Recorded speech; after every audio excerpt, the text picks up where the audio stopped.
Welcome back to the Stephen S. Show. Adam, how's it going? It's going great, Steven. How are you guys? Can't complain. How was the weekend in DC? It was good. It's summer's here, so it's hot. Yeah, it's it. Uh, Did you hear how hot it is in different parts of the country where they said never get that hot, like in Portland? Like one guy died of heat stroke by the pool. It's just been that's so hot in different areas. wild. Yeah, I heard someplace in Canada had broke its record in Mm-hmm. 85 years of the hottest day. So, Because yeah, some places like in Portland they don't have AC units because it never gets that cold, yep. So it's and so like they now they're have like to. struggling. Yep. Yeah, Yeah, it's weird to think about, but yeah, climate change. yeah, really, it's real. I'll let y'all take away movie reviews. Sure thing. So, the movie I saw just came out on Amazon Studios. You can rent, and it is called Eat Weaves. And it's a comedy film, kind of a cringe comedy. Think of like a Curb Your Enthusiasm style movie, starring Tony Hale, who is best known as Buster Bluth in Arrested Development, or he was also in Veep as the assistant of the vice president, and he is a man who is assigned to kind of co-chair this Penn State 25-year college reunion. And to do that, he doesn't have Facebook, he doesn't have social media, so he has to sign up and get social media. And he learns that Elizabeth Banks went to his school too, and they were actually classmates and they were friends back in the day. And he becomes obsessed with telling everyone that he knows Elizabeth Banks. He went to college with her. Elizabeth Banks is a big star, and it kind of obsesses his life and what it does to him while he gets this obsession over this one person. He sends her Facebook messages, later learning that he's not messaging her privately. They're actually posts that are going on her wall and things like that. So it's an interesting comedy. Um, and I guess it's a good watch. It's a fine watch. Nothing that you would have to go out of your way for, but if you're looking for something a little different, definitely check it out. It's like $3 on Amazon to rent. It's a Canadian release, so it was actually released at the Canadian International Film Festival last fall, and then now it's coming here for streaming. Nice, very nice. Um, I uh, I watched a few movies yesterday. Um, I won't even mention because I was in my horror bag, and some of those movies were so horrible, like I can't even mention. But I will talk about the My Life documentary from Mary J. Blige on Amazon right now. If you're of a certain age, you know exactly when My Life was released, and you know the impact that My Life had on the culture when it was released. I was actually at the tail end of being in college when that project was released, and such it's such a artistic staple in my life as it relates to framing the time frames of my life, and that was such a pivotal project because it was her sophomore release. And in the industry, in the music industry, when people release their second project, they call it the sophomore jinx, and that's what normally makes you or breaks you, is how well the second project goes. Mhm. And My Life turned into this monster project, and it became legend. And so 25 years later, Mary decided to do a documentary to honor the anniversary of that project. And we had people guest starring on the documentary. Of course, Puffy was on there. We have Chucky Thompson, Alicia Keys, Misa Hilton, Big Bub, her sister Latanya Blige DaCosta, and of course the late great Andre Harrell was in it. And actually, she dedicated the whole film to him at the end. Um, I'm gonna honestly say, and I'm a Mary J. Blige fan, but I'm probably not the biggest Mary J. Blige fan.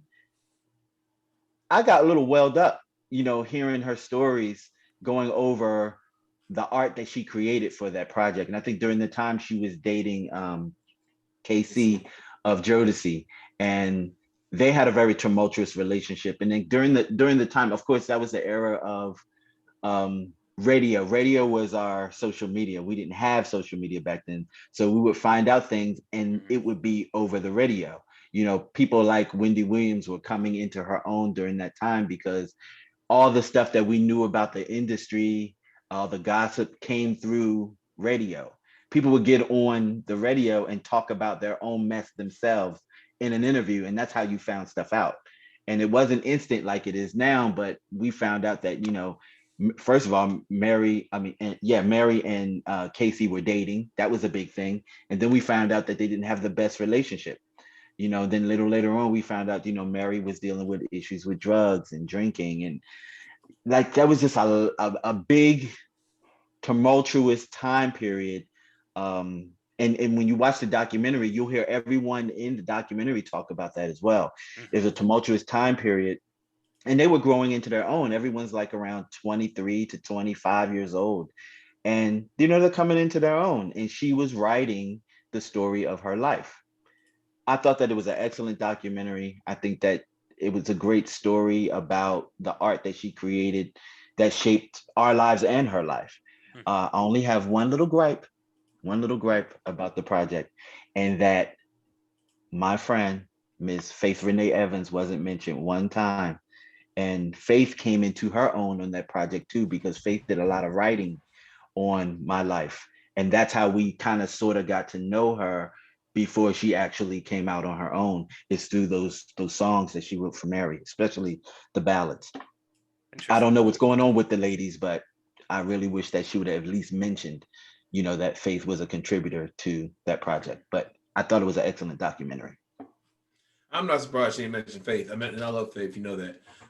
Because if you think about it, when she left Diddy, she felt like Faith, he signed Faith to try to be the new her. Oh, I get it. And that's why her and Puffy fell out. I get it. But the fact that her and Puffy she was a contributing factor. She was. And the fact that her and Puffy are in a good place now, they've been for a while now.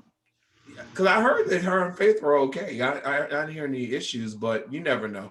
You never know what goes on. But I was shocked the fact that she never mentioned her ex-husband. You do? Oh no, she's probably done with that. But he had nothing to do with any of that. I know, but they talked about a lot of stuff that happened since then. I'll tell you this. Check out Jamel Hill's latest. Shout out to Jamel Hill. Jamel Hill is Unbothered. Check her latest interview out with Mary. Okay, we'll do. No, but I thought it was a great documentary. I mean, I knew she went through a lot because she's been very vulnerable, but I didn't know she went through so much. And there are some things, remember, she said she would never discuss. Yeah. So yeah, Mary had a dark past. She had a lot of things to survive. Yeah. And like even now, even in watching the documentary, you can see the pain. Yeah. Like especially even when they fast forward and they show her greeting fans and meeting, like her disposition is not really. She's smiling and she's warm. Right. It only goes but so far. I think Mary's I think it's a seed inside of her. It's still in that's always going to probably be that way. But I will say this real quick. She was on the Breakfast Club the other day, and they were asking her would she be interested in doing verses, because they had just fake verses. Jamel did too. She said, "What would that do for me? I'm Mary J. Blige." But they were like, "It's not about for you; it's for the fans." She was like, "Oh, okay." Yeah. I don't know, but I think she knows who she is now. But I do agree that some of that, her childhood trauma, she still is dealing with it. You know what I mean? Even though she's put in the work, but she's still dealing with it. And she's actually also said that,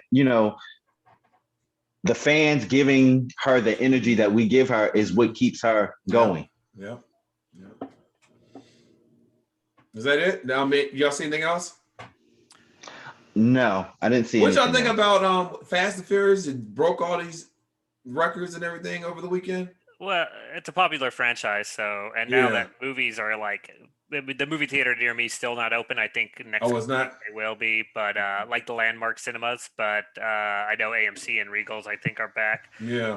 I mean, I'm of that mind where people are going to enjoy the movies. I don't think any of the Fast and Furious movies are really good, but it doesn't matter, right? If you go in knowing that they're about to send a car to space, right.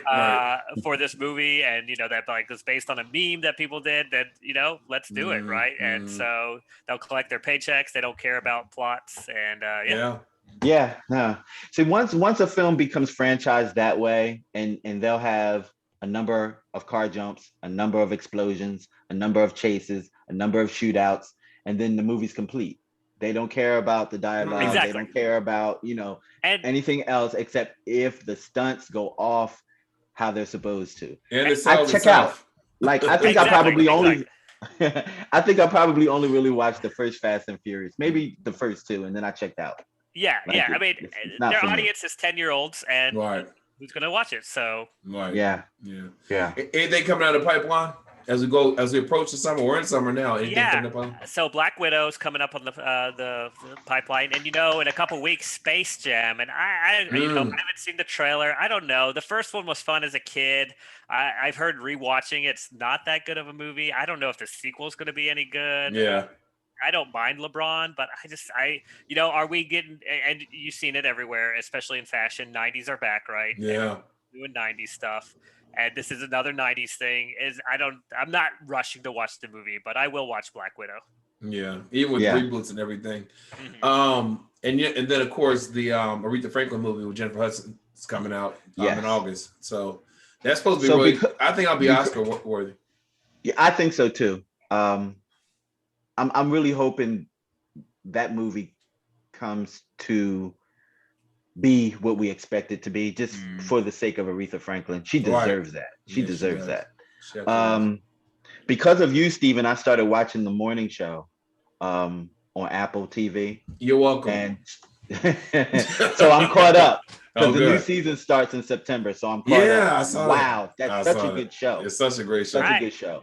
I will quick sidebar. That's so funny. That's one of the usual death nails for me. If when I see new show coming to whatever, and I don't do Paramount Plus, I don't do AMC Plus, I don't do Apple Plus, but that's like a good way of saying I see a show I'm excited about. And it's like now premiering on Apple Plus, and I'm like, oh, I guess I'll never see this show. Right. Like that's just I was like I got too many streaming services. No, I know. It's too many of them at this point. I don't even want the trial. I don't want to log in. I'm just tired of making logins and doing all that stuff. But Adam, I think you'll be very excited to hear this news. Guess what comes out next week? Big Brother. What? The next season? Do we already?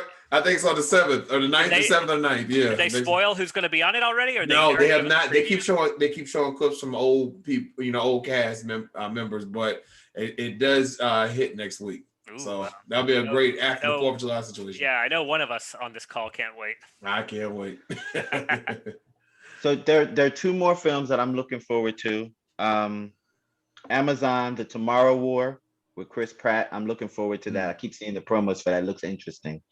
And probably, of course, we talked about Black Widow. And then there's another film with my sweetheart. I love her forever.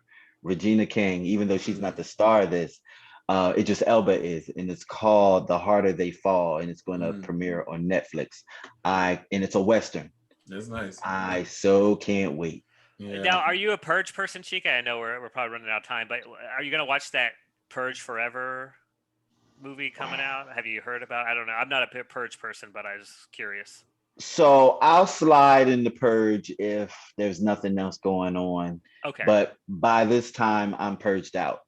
Like it was nice for the first maybe 3 movies, but it's like Saw for me. I've checked out. Like, okay. I'm okay. All right, Purge though. We'll see. Yeah. It depends on the moment, Yeah. Well, guys, as always, thank you for letting us. Oh, you got something to say, Chike? I'm sorry. No, I was just going to say, speaking of that, that they're coming out with another Halloween. Oh, Lord. Give it up. Yeah. Okay. No, but it's a classic, cult classic. All right. Well, guys, thanks for always letting us know what to spend our money and our time on and what not to. Have a great week, and we'll see you again next Monday. Well, actually not. The following Monday. It's a holiday. Yep. See you in a couple weeks. All right. Right back after this.